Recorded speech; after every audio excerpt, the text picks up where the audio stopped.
Elon Musk, नील डेग्रेस और Niels Bohr, इन सब का मानना है कि हमारी दुनिया रियल नहीं है। हम जो सांस ले रहे हैं, जो वीडियो देख रहे हैं और जो दुनिया में जी रहे हैं, ये सब एक सिमुलेशन का पार्ट है। और इसमें भी सबसे ज्यादा डरावनी बात ये है कि हमें पता भी नहीं है कि हम एक सिमुलेशन में जी रहे हैं। क्या हो अगर डेजा वू का मतलब सिर्फ मेमोरी रिलोड हो और सपने का मतलब सिर्फ बैकग्राउंड प्रोसेस और मौत का मतलब गेम ओवर। आज मैं तुम्हें जो इस वीडियो में बताने जा रहा हूँ उससे तुम्हारा रियलिटी पर से भरोसा उठ जाएगा, क्योंकि आज मैं जो रिवील करने जा रहा हूँ वो सिर्फ एक थ्योरी नहीं बल्कि एक पॉसिबिलिटी है। इंसान ने अपने आप से हमेशा एक ही सवाल पूछा कि आखिर मैं कौन हूँ, पर आज सवाल थोड़ा सा अलग है।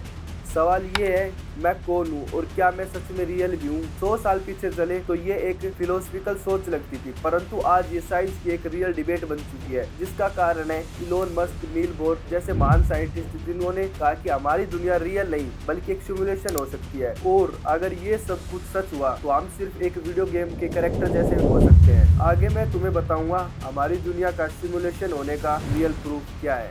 एक उदाहरण से समझिए, जैसे हम GTA, माइनक्राफ्ट और फ्री फायर जैसे गेम प्ले कर रहे होते हैं, तो वैसे ही क्या कोई एडवांस सिविलाइजेशन हमारे रियलिटी को चला रहा है। फर्क सिर्फ इतना सा है कि उनके ग्राफिक्स इनफाइनाइट लेवल के हैं। इसका मतलब हमारा यूनिवर्स सिर्फ एक कंप्यूटर प्रोग्राम है और टाइम सिर्फ उस गेम को प्रोसेस करने की स्पीड। और हम अपने आप को रियल समझ रहे हो। क्या हो कि अगर हम सिर्फ एक AI कैरेक्टर हो। और सबसे क्रीपी बात, जैसे किसी भी गेम में कोई भी कैरेक्टर ये नहीं समझ पाता कि वो एक सिमुलेशन की दुनिया में है, तो क्या वैसे ही हम भी कभी ये नहीं जान पाएंगे कि हम एक सिमुलेशन की दुनिया में जी रहे हैं। लेकिन साइंटिस्ट ऐसा क्यों मानते हैं? तो इसके लिए तुम्हें इस पार्ट को बिल्कुल ध्यान से सुनना होगा, बिना की पॉइंट मिस किए। साइंटिस्टों का कहना है कि क्वांटम फिजिक्स ने रियलिटी को देखने का नजरिया ही बदल दिया। साइंटिस्ट कहते हैं कि हम जब किसी भी ऑब्जेक्ट को क्वांटम लेवल पर जूम करते हैं तो वो हमारी सोच से बिल्कुल अलग, बहुत बार तो बिल्कुल अपोजिट बिहेव करता है। बट एक शॉकिंग पार्ट, साइंटिस्टों ने देखा कि एटम बिल्कुल सॉलिड नहीं होता, बल्कि वो आधे से ज्यादा तो खाली रहता है,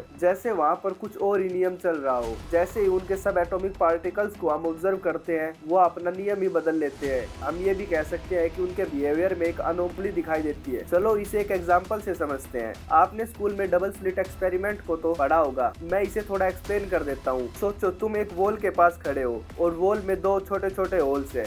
जब हम इलेक्ट्रॉन्स को उन होल से पास करेंगे तो क्या होगा? दो स्लिट का मतलब वॉल के पीछे दो लाइन बननी चाहिए, लेकिन होता बिल्कुल इसका अपोजिट है। वॉल्स पर जो निशान बनते हैं वो वेव्स के जैसे बनते हैं, मतलब लहरों के निशान। का मतलब इलेक्ट्रॉन तो पार्टिकल है, बट वो बिहेव एक वेव नेचर की तरह कर रहे हैं। और सबसे शॉकिंग बात, जैसे ही साइंटिस्ट उसे ऑब्जर्व करने के लिए उसके पास एक ऑब्जर्वर रखते हैं, वो नॉर्मल पार्टिकल की तरह बिहेव करने लगता है। इसका मतलब क्या हुआ? क्या रियलिटी एक ग्लिच है? सवाल ये नहीं है कि रियलिटी एक ग्लिच है, बल्कि सवाल ये है कि रियलिटी कब बनती है? जब उसे कोई देख रहा हो। ये तो वैसा ही हो गया जैसे किसी गेम में बाहर का वर्ड कभी रेंडर ही नहीं होता। ये एक कोइंसिडेंस हो सकता है, या ये कोई एक हिडन कोड या एक हिडन मिस्ट्री हो सकती है। और कहानी यहाँ अभी खत्म नहीं होती, बल्कि असली ट्विस्ट और मिस्ट्री तो बाकी है।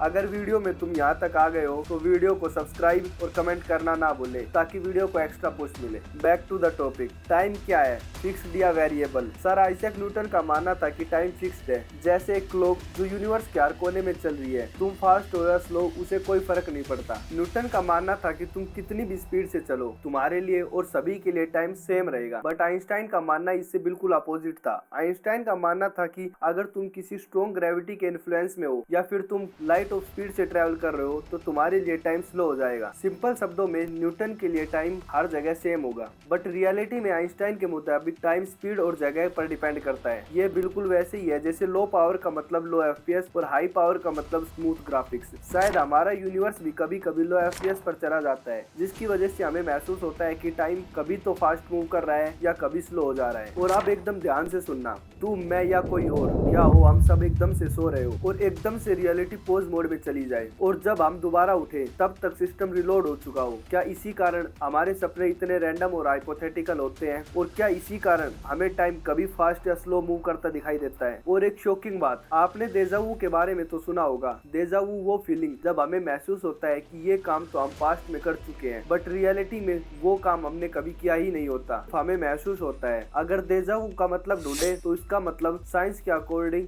मेमोरी एरर हो सकता है। और सिमुलेशन के अकॉर्डिंग इसका मतलब सेव फाइल रिलोड हो सकता है। और एक वियर्ड बात, क्या हो सपने सिर्फ इमेजिनेशन नहीं बल्कि एक बैकग्राउंड प्रोसेस मोड हो। क्या तुमने कभी नोटिस किया है कि हमें जो भी सपने आते हैं उसमें सबका चेहरा फेसलेस होता है और जगह वो एकदम इलॉजिकल, जैसे कोई रेंडरिंग प्रोसेस हो रहा हो। तो इन सब का मतलब क्या निकला कि हमारी दुनिया एक सिमुलेशन है, और अगर हाँ तो इसे बनाने वाला कौन है? क्या कोई टाइप 7 सिविलाइजेशन? इसकी 3 पॉसिबिलिटीज है। एक तो फ्यूचर ह्यूमंस जो अभी हम पर स्टडी कर रहे हैं, दूसरा एलियन सिविलाइजेशन जो हम पर अभी एक्सपेरिमेंट कर रहे हैं, और तीसरा और खतरनाक हम खुद जो अपनी हिस्ट्री को वापस रिपीट कर रहे हैं। और इसमें भी एक डार्क बात है, क्या हो हमें पता चले कि इस सिमुलेशन का क्रिएटर मर चुका हो और अब ये सिमुलेशन ऑटो रन मोड पर चल रहा हो। अगर ऐसा सच में है तो क्या हम इसे एग्जिट कर सकते हैं जैसे हम किसी नॉर्मल गेम को एग्जिट कर सकते हैं? तो इसका आंसर है नो, क्योंकि हर गेम में एक एग्जिट बटन होता है, पर वो उसके लिए होता है जो उसे खेल रहा हो, उसके लिए नहीं जो उस कैरेक्टर को प्ले कर रहा हो। और अगर हम सिमुलेशन में है तो हम इसी में एक प्लेयर है और इसका क्रिएटर कोई और है, और इसका मतलब हम कभी बाहर नहीं जा सकते। इसका मतलब डेथ सिर्फ कैरेक्टर डिलीट। और एक नया सवाल, अगर हम सच में जग जाए तो सिस्टम क्या करेगा?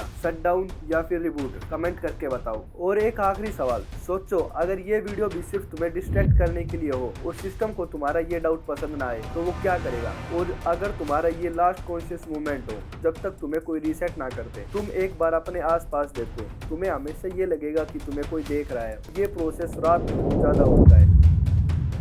कैसी लगी और नेक्स्ट वीडियो किस टॉपिक पर चाहिए कमेंट करके बताओ, और चैनल को सब्सक्राइब करना ना भूले। जय हिंद।